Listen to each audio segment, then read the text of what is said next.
Bonjour à tous, c'est Hugues, j'espère que vous allez bien. Je vous retrouve aujourd'hui pour une nouvelle vidéo sur ma chaîne YouTube. Nouvelle vidéo qui est en quelque sorte le volet 2, un peu amélioré d'une première vidéo que j'ai effectuée sur le thème de l'exercice du LBO Paper. Dans cette vidéo, je vais effectuer encore une fois un LBO Paper en live, bien sûr qui sera totalement différent de celui que j'ai effectué dans la première vidéo, que vous retrouvez en description de cette vidéo. Et également, j'ai ajouté une petite question pour se mettre un petit peu en jambe dans cet exercice-là. En guise de rappel, le LBO Paper est selon moi l'un des exercices les plus posés en entretien, que ce soit si vous voulez rentrer en M&A, en private equity, etc. Donc c'est vraiment primordial de bien savoir maîtriser cet exercice-là. Voilà, maintenant passons directement sur Excel. Là, normalement, vous devez voir mon écran avec écrit l'histoire de RampUp. Là, je suis sur un Excel qui s'appelle K-M&A, tout simplement parce que c'est un Excel que j'ai créé qui sera dédié à la formation que j'ai sortie, donc la formation qui traite de toutes les notions financières qu'il faut savoir maîtriser si vous voulez réussir la partie technique des entretiens, donc en M&A, en private equity, etc. Un Excel qui est divisé en 5 parties différentes. Donc une partie 1, c'est un cas M&A sur les états financiers, sur les cas comptables. La partie 2, sur le business plan, donc il y aura plusieurs projections financières à effectuer. La partie 3 sur les DCF, avec donc un DCF, bon, bien sûr un peu simplifié, que vous pouvez effectuer. La partie 4 est liée au bridge. Et la partie 5, celle qu'on va effectuer aujourd'hui, c'est la session de ramp-up, c'est en quelque sorte un cas pratique, une mise en situation.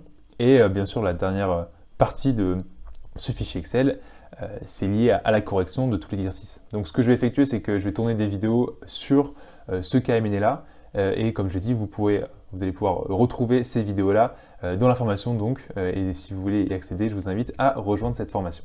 Petite introduction terminée, maintenant passons au vif du sujet. La première partie de cette partie 5 du cas M&A, donc session de ramp-up, c'est, comme je vous l'ai dit, une petite mise en bouche. Donc là, en fait, on va se mettre dans la peau du fait que nous, actionnaires de ramp-up, donc ramp-up qui est la structure que j'ai créée, qui gère ma chaîne YouTube, mais également mon site internet rampupcoaching.fr, sur lequel, bien sûr, vous pourrez trouver mes formations, etc., etc. Je mettrai tous les liens dans la description de cette vidéo. Imaginez que nous, actionnaires de RampUp, souhaitons partir à la retraite. Quelles options nous avons pour nous séparer de notre société? Et qu'est-ce que vous conseillerez? Donc je vous invite à cliquer sur pause, à réfléchir un peu aux différentes options, parce que moi je vais en citer 4, et avant de vous donner directement la réponse, voilà, réfléchissez un petit peu de votre côté, parce que je trouve que c'est important de faire cet exercice en live avec moi.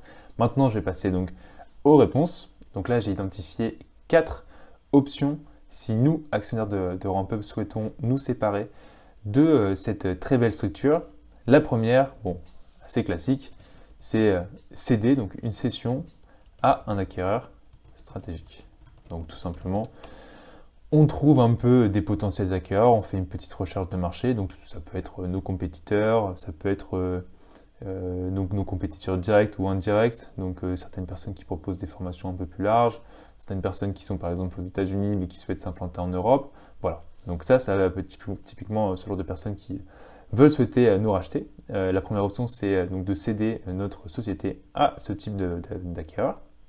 La deuxième option, c'est une cession, encore une fois plutôt, je ne vais pas très bien parler français, une cession, mais non pas à un acquéreur stratégique, mais à un fonds de private equity.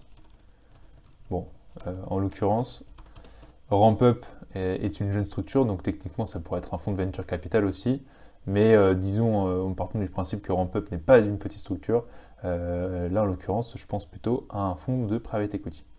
La troisième option, là c'est encore une fois, si on considère que RampUp est une petite structure, ça me semblerait être une option un peu compliquée, voire impossible, mais c'est faire une IPO. Donc Initial Public Offering, c'est tout simplement lever des fonds en rendant public une partie ou la totalité du capital de RampUp. C'est-à-dire que voilà, je décide que RampUp soit coté en bourse et les personnes qui vont acheter mes actions initialement donc vont me donner de l'argent en échange du capital de RampUp. Et ça va me permettre de financer par exemple ma croissance. Ou alors tout simplement si je souhaite céder l'intégralité de mon capital, ça va me permettre de partir à la retraite. Et la quatrième option, bon là, je pense que vous pouvez peut-être être en manque d'inspiration. La quatrième option que j'ai trouvée, c'est, bon là en l'occurrence, nous on est jeunes, je parle des créateurs de RampUp, donc partir à la retraite, c'est possible, mais on n'a pas encore de petits-enfants. Mais généralement, ce que des personnes peuvent conseiller également, c'est d'effectuer une transmission à un membre de notre famille qui peut être intéressé pour reprendre le business ou à nos enfants. Et donc voilà, bon, je vais mettre transmettre à la société, à nos enfants. Et les enfants peuvent être accompagnés par exemple par un fonds d'investissement, par un fonds de private debt qui peuvent les aider dans justement le rachat de nos parts. Donc ça peut être une option. Ou alors si on a déjà fait énormément d'argent et on souhaite juste effectuer un don de cette société, enfin bon bien sûr c'est plus compliqué que ça, mais vous m'avez compris, on peut la vendre pour par exemple 1 euro symbolique. Mais bon, généralement, l'aspect financier est quand même assez important. Donc voilà les 4 options qu'on pourrait conseiller aux actionnaires de Ramp-Up s'ils souhaitent partir à la retraite et donc se séparer de leur société. 1. Cession à un acquéreur stratégique. 2. Cession à un fonds de private equity. 3. Effectuer un IPO, une IPO. Et 4. Transmettre la société à nos enfants, slash membres de la famille, quoi. Vous me voyez, je ne suis pas très à l'aise là avec tous les raccourcis, etc. C'est que je suis sur un nouvel ordinateur. Bon, j'ai ma souris, etc. Mais ça marche pas très très bien. Donc c'est pour ça que si vous ne me voyez pas utiliser les trucs les plus productifs possibles, ne m'en voulez pas. Maintenant, passons à la partie 2 de ce cas pratique qui, là, lui, est directement lié à l'opération. Donc là, on part du principe que Ramp-Up, parmi ces 4 options-là, a choisi l'option 2, cession à un fonds de private equity. Et donc, il a trouvé un fonds de private equity qui souhaite racheter Ramp-Up et à travers une opération de LBO. Donc LBO, bon, je considère que vous savez ce que c'est. Si vous ne savez pas, je vous invite à regarder ma vidéo que j'ai effectuée. Si vous mettez HD Gain to Finance-LBO, normalement vous pouvez tomber sur ma vidéo au sein de laquelle je traite justement de ce qu'est un LBO. Les faits de cette opération sont les suivants. Donc l'acquisition. Le fonds, il s'appelle XYZ, décide d'acquérir Ramp-Up via une opération de LBO pour 10 fois l'EBITDA de 2022. Le financement. Ce LBO est financé à partir donc de la dette par un prêt bancaire, donc à hauteur de 4 fois l'EBITDA, qui a un taux d'intérêt de 5%, donc un taux d'intérêt annuel, et un remboursement in fine. Mais ce n'est pas la seule dette qui va être levée par le fonds de private equity, mais il va également lever de la dette à travers l'émission d'obligations. Et là, j'ai oublié de le préciser, mais c'est à 2 fois l'EBITDA. Et elles et ces obligations qui vont donc être émises ont un taux d'intérêt qui est de 10% et un remboursement qui est également in fine. Et par in fine, ça veut dire que en fait, le remboursement s'effectue au terme donc de la dette. Par exemple, si le prêt bancaire est sur 10 ans, et le capital du prêt sera remboursé au bout de 10 ans. Voilà concernant le financement de cette opération-là. Si on parle un peu de financials de Ramp-Up, donc quid des résultats financiers de Ramp-Up, en 2022, Ramp-Up a effectué un chiffre d'affaires de 500 euros. Donc là, on peut directement commencer à noter nos hypothèses. 500 euros donc en 2022, un EBITDA margin estimé à 50%. C'est-à-dire que l'EBITDA margin, c'est tout simplement EBITDA divisé par chiffre d'affaires. Donc vous allez voir ensuite, mais pour trouver l'EBITDA, on a juste à multiplier 500 par 50%, donc ça fait 250. On dit que l'EBITDA margin va rester flat pendant toute l'année donc du business plan. Le chiffre d'affaires, lui, va augmenter de 20% par an. Le CAPEX va représenter 20% du chiffre d'affaires tous les ans. Ok, très clair. Le changement du BFR augmente de 10% par an. Ok. Et le tax rate est de 35%. Parfait. Bon, là, j'ai oublié de noter. Multiple d'acquisition, on a dit que c'était 10 fois l'EBITDA. La dette bancaire, elle était 4 fois l'EBITDA. Obligataire, c'était 2 fois l'EBITDA. L'intérêt de la dette bancaire, c'était 5%. J'ai oublié de le faire en live quand j'en parlais, mais ça, c'est 5%. Enfin bref, 10 fois ici, 4 fois ici, 5%, 2 fois. Et le dernier qui reste, c'est 10% pour l'intérêt de la dette obligataire. J'ai oublié un petit A ici. Ok, parfait. Donc là, on a nos hypothèses sur lesquelles on va pouvoir se baser pour construire notre business plan, pour calculer nos free cash flow. Bref, si vous avez regardé la première vidéo, vous avez à peu près une idée de ce qui va se passer ensuite. Mais moi, ce que je vous invite quand même à faire pour justement vous entraîner, pour arriver prêt lors de vos entretiens, c'est de mettre pause sur la vidéo là et de répondre à la question quels sont le TRI et le MOM. Donc MOM, c'est Money on Money Multiple, réalisé par Ramp-Up. Et c'est la question à laquelle je vais répondre à la suite des différentes étapes que je vais compléter juste maintenant. Donc si vous voulez faire en live, disons, mettez pause et comme ça après vous allez pouvoir comparer vos résultats avec les miens. L'EBITDA 2022 expected, comme je vous l'ai dit, c'est tout simplement égal à 50 facteur de 50%. 500 pardon, facteur de 50%, donc ça fait 250. On a dit que le multiple d'acquisition c'était 10 fois l'EBITDA, donc là, tac, tac, tac, tac, c'était 10 fois notre petit EBITDA de 50, donc la valeur d'entreprise. Le fonds a acquis Ramp-Up sur une valeur d'entreprise de 2500 euros. Là, ce que j'ai oublié de faire dans le premier LBO paper, c'était d'effectuer ce qu'on appelle un tableau d'employé ressources. Bon, généralement, en anglais, c'est Sources and Uses, mais même en français, on utilise ça aussi. C'est tout simplement, bon, voilà, ça, c'est vraiment des bases de comptabilité. Quand on commence à apprendre la compta, on apprend ce que c'est que l'emploi et la ressource, les emplois et les ressources.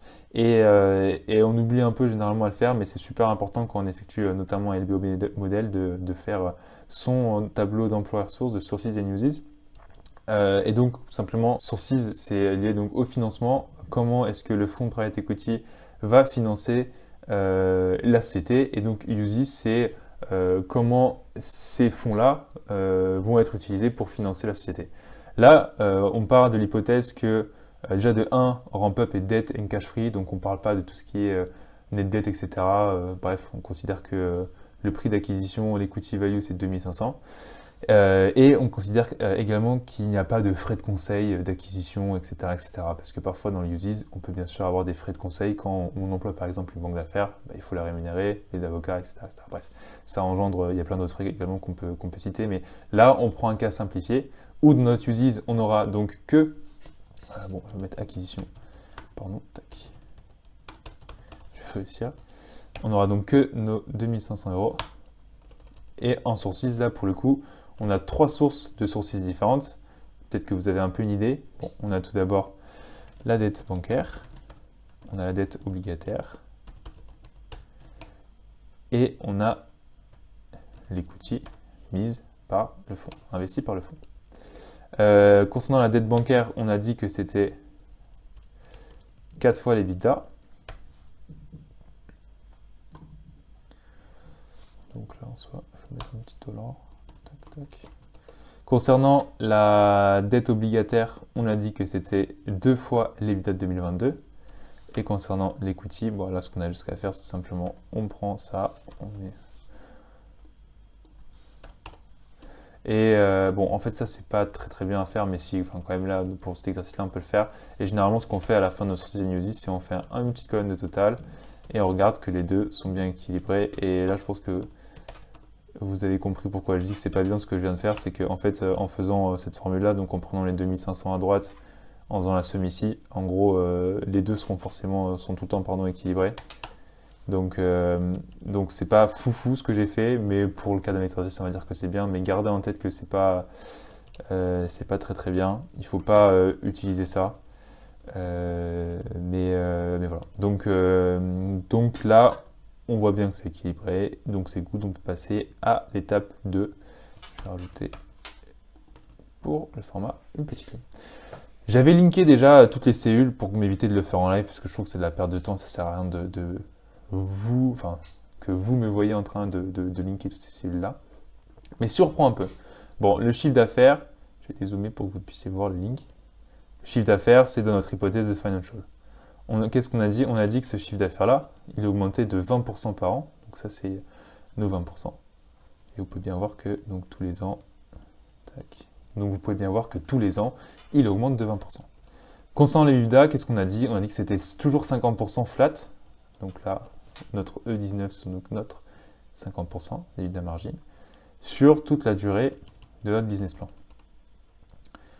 Les D&A, elles sont flat. C'était quoi? C'était 20% de nos chiffres d'affaires. Pareil pour les CAPEX, mais ça, on verra ça après. Les intérêts, là, c'est, on va dire, la partie la plus complexe, hein, même si, bien sûr, c'est pas très complexe. Eux aussi, ils vont être flat, parce qu'il n'y a pas un remboursement de capital. Je vous rappelle que le remboursement de capital se fait in fine, c'est-à-dire à la fin du terme de la dette. Donc là, qu'est-ce que j'ai fait pour calculer? L'intérêt de la dette bancaire, c'est de 5%. On a 1000 de dette, pardon. Donc 5%, ça fait 50 de dette. Donc 5% facteur de 1000. Et de notre côté, l'intérêt de la dette obligataire. Donc on a 10% d'intérêt. Quand on multiplie par la dette obligataire qui est à hauteur de 500, ça fait donc 50 d'intérêt, et donc ça fait 50 plus 50, ça fait 100. Et donc c'est 100 pendant toute la durée de notre business plan. Ensuite, on calcule notre EBT. On enlève nos taxes. Nos taxes, on a dit que c'était 35%.